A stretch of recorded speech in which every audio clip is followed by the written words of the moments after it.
สบายดีพี่น้องมื้อนี้แม่แก้วมาหอดบ้านแล้วออกแต่โรงพยาบาลแล้วจ้าพอดีทิศหนึ่งพี่น้องเลยเอา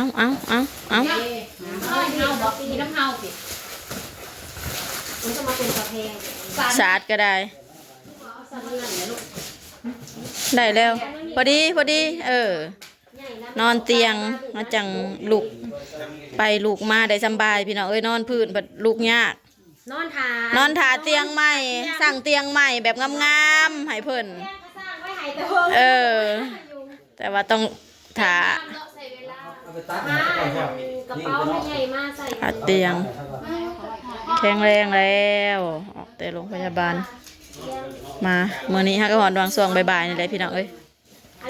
มานอนพักพื้นอยู่บ้านเฮาอยู่เฮือนเฮาบัดนี้กุ้มเดี๋ยวชิกุ้มไปช้างนะเอาเงินเท้าเบิดออกมาล้านหนึ่งพอดีเบิดเอากุ้มยังก็เบิ่งดีกว่าเอาแต่เรากุ้มแล้วน่ะพี่กดเงินเรามาสู่ร้านเอากุ้มไปแล้วเงินเอาแบบบ่แล้วแบบไปฮักเกินหมดก็ดีเหมือนเราใบเทียถ้าเรายังเป็นก้นของเราเบิดเท่าใดก็เบิด93,000 93,000แล้วบัดนี้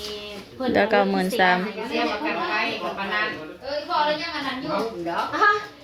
เฮาก็ยังลืมถ่ายปลาลุงเบิ่งมาหอดเพื่อนกันเลยค่ะเอาเสียโถไปซื้อปลาลุงว่าเอาเสือมันลงตลาดจำเป็นพี่น้องหาซื้อแนวกินหาซื้อแล้วใส่ตู้ให้ยายแล้วบัดนี้พอจะไม่นางเปิดพัดลมเสียพุ่นมาจับโลโพว่า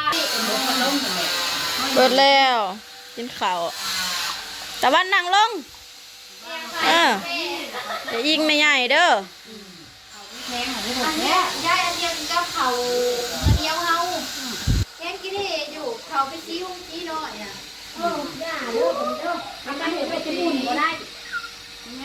เขาบ่ได้แล้วว่าเขาเอาตู้ชี้เอาห้ำเขาชี้หน่อยแบบเขาชี้หุ้มชี้น้อย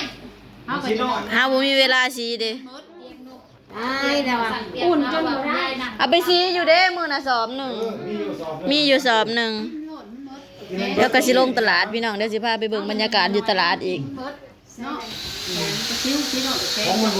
ส่วงเศร้าแม่แก้วก็แข็งแห้งดีแล้วบัดนี้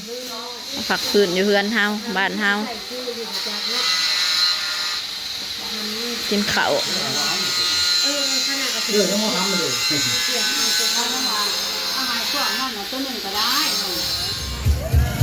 มาหลอดตลาดไปได้ไทกะพูดพาลงไปที่มาคุรินบัดเบิ่งมุ้งมา3 โมงครึ่งแหละแม่มาหักเลยมาสุดเว้ไม่ใช่แก้วหรือเปล่าไป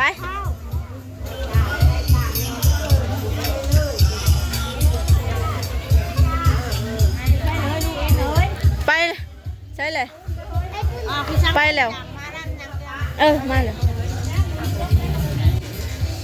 ของขายคือหลายเดี๋ยวมันขนมอย่าพาว่าพี่ก่อนโอ้ยผ่านก่อนแน่ฮะเพิ่นดิบ่เพิ่นว่าอยู่กระจายแล้วเด้อเพิ่นว่ะโอ้ยมีเงิน3,000เอาหน่อยแม่เอาหยังจะได้แม่มาจ่ายเอาโลดแม่ถ่ายคลิปเอาไม่ยังบัดนี้กับน้องเลยยังเด็ดยังกิน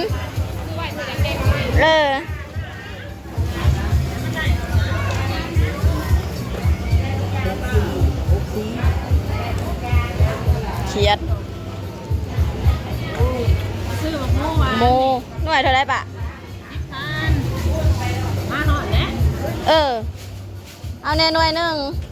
หน่วยไหนล่ะจังหวะก็จะเลือกเป็นในมือน่ะบ่โดยลูกได้แม่ไปจ่ายฮะมันบุบหน่อยได้นี่บ่เอาได้ยังยับมาเบิ่งโอ้ยลูกก็ได้จักสิกินยังเฮานะกระดูกกับปลาขออยู่ในนี่บ่พ่อโลดอกใช่มันโตซำใดปลาดุกกระซ้อมตัวมันตัวใหญ่ๆได้ปลาเฮาเลี้ยงได้ปลาในหวยปลาหวยขายแนวใดเลยขายจังใดปลาพี่น้องหอกซะก่อน แกบ่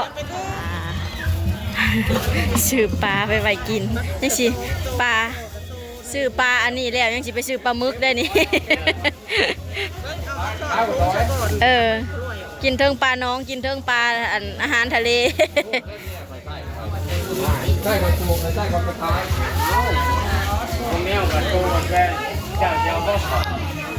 ไปคอยเขาไปเอาเลยเขาเอาไว้เป็นยังไงเนาะ ร้อยหนึ่งบ่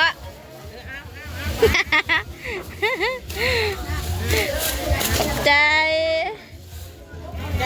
นี่ถือหัวคนหน่อยแล้วไปมาพี่ลูก เด้อทำใหญ่ทำยาว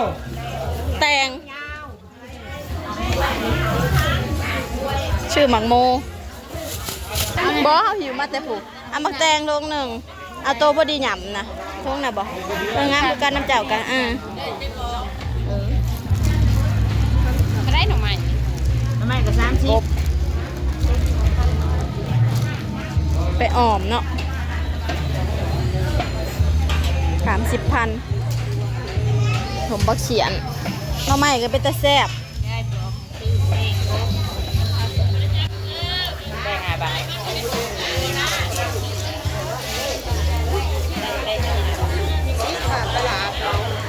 ชาออนเป็ด